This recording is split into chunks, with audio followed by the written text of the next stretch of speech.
What's up, guys? It's Jelly Trades. I'm here going to talk about how to find the drawn liquidity on the daily chart, 1 hour, anything that you guys want to find the drawn liquidity. Let's get right to it. And our first topic that we're going to talk about is consolidation and trending. So obviously, you need a little bit of this basics, and most of you guys, 99% of you guys know this. Trending is when the market is going in only one direction, and when swing lows are getting taken, we get swing highs getting taken. So yeah, that's trending for me. And a consolidation is when we're respecting a high and a low, and we're not really getting like body closes above them. And when we do get body closes, like over here, it just sets up a reversal to go back down and grab swing lows. Um, it's easy to tell really when you're in these markets um because first of all, when, like, let's say we took out this right here, we took out this level right here, right? We did have that little double top type of area. um Price comes and takes it, consolidates, like, you see how, notice how we consolidate above here, and then once we have that big candle coming in, that's how you know the buyers are really gonna come start pushing this up. Like, it looks completely different from this level. Like, we consolidate, you know what I'm saying? And then we have that displacement down. This way we have the displacement up. So once you have the displacement down in this scenario, that can show you the market is leaning towards it. And don't think just because we have that move down right here that you can't make money, because this is also going to tie into the second part. First, you could write this down. I'll write it down for you. What market phase are we in? Consolidation or trending? Now we're going to talk about which PD arrays are being respected.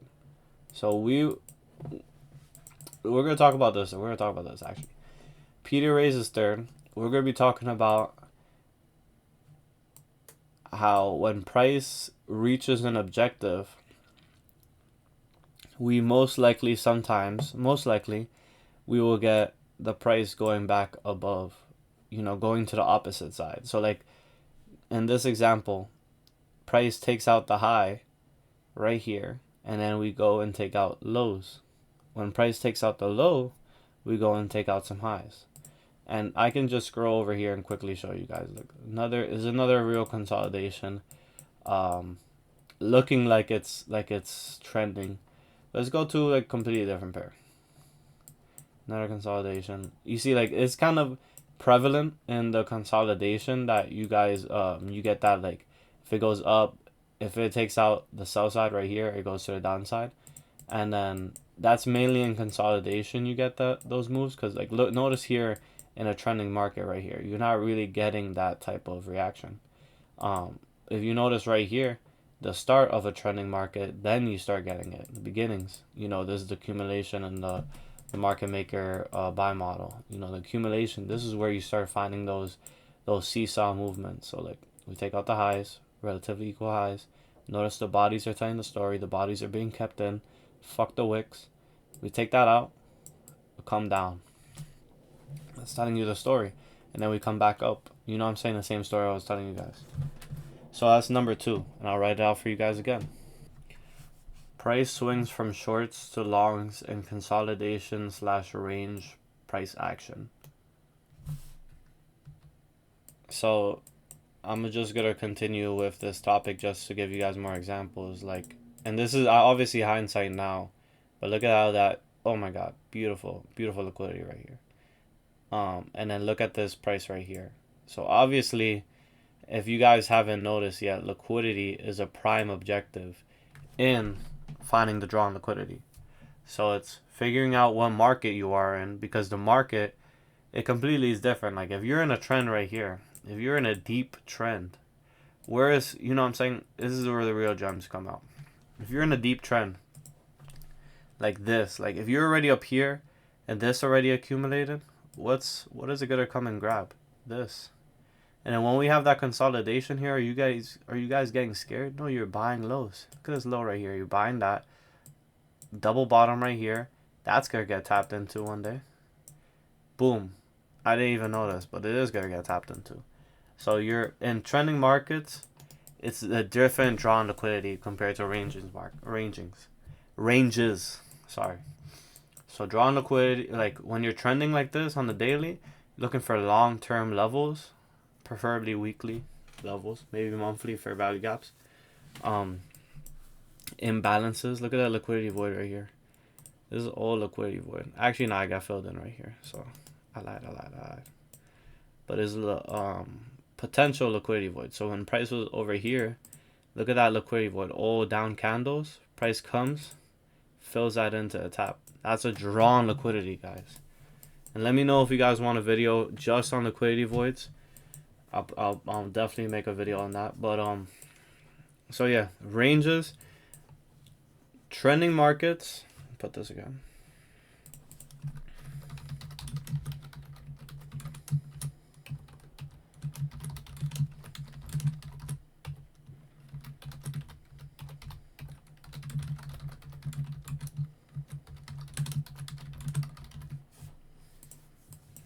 Trending markets equal long-term drawn liquidity. Range markets equal short-term drawn liquidity. So here, this is your short-term drawn liquidity since we're in a range for approximately a month almost. So we're in a range, boom, draws hit. Seesaw action, coming back down. Doesn't come and grab it? Alright, bet. So now we're going to go into the third phase and the final phase. And then we're going to tie it all in with some liquidity and all that stuff. So basically, consider step 2 and 2.5 as liquidity and the differences. I'm gonna just say differences because my speech isn't working. Differences of drawn liquidity. All right, but so with the third step is what PD arrays are holding or getting violated. So here we can see how we have this old fair value gap being respected day in and day out. And also you could tell that we have like this little liquidity, we have this little like mitigation block or whatever you want to call it. Old support equals new resistance, whatever you guys want to call it. And you guys can't say that this is not clean line. You know what I'm saying? Whatever you guys want to call it, we have that on the market. So we have this fair value gap being respected. So we have liquidity resting below the fair value gap completion. The completion comes in right here, and we can get that seesaw. So, and if you notice, this helps you figure out the drawn liquidity, because if you see this getting respected and then price comes and takes this out, prints a down candle, you should be expecting that we should be trying to take out some swing lows here or fill in imbalances. So lesson 3.5 is when we take out liquidity, external liquidity, we reach in for imbalances. When we reach in for imbalances, we reach for external liquidity. So for example, lesson 3.5, since I like to mix things up, we take down this external liquidity right here. We move down.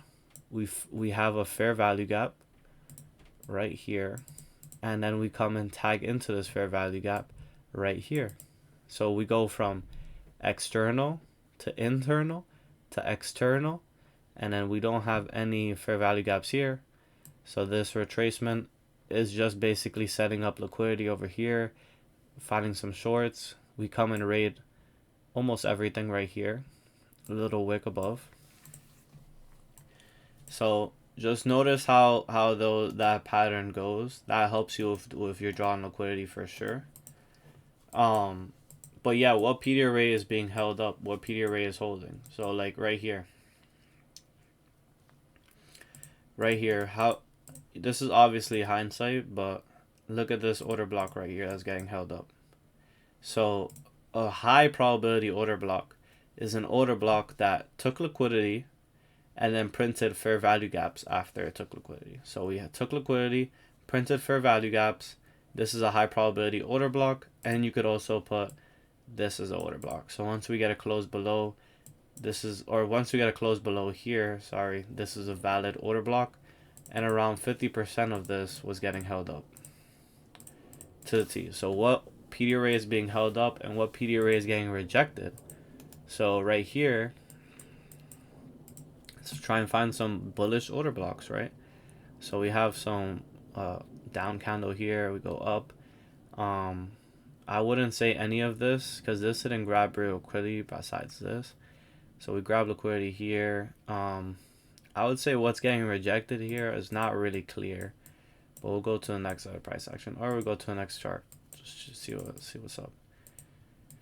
All right, boom. So what PD array is getting respected in this downtrend?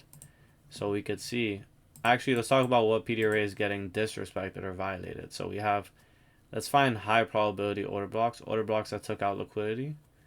I would say right here is a high probability order block. Like, notice how we took out this liquidity here. Boom. Came up, fair value gaps. Clean ass order block. Clean order block. Push up, push up, push up. This already gets disrespected. Inverted fair value gap, or inverted order block right here. So disrespected. Retest.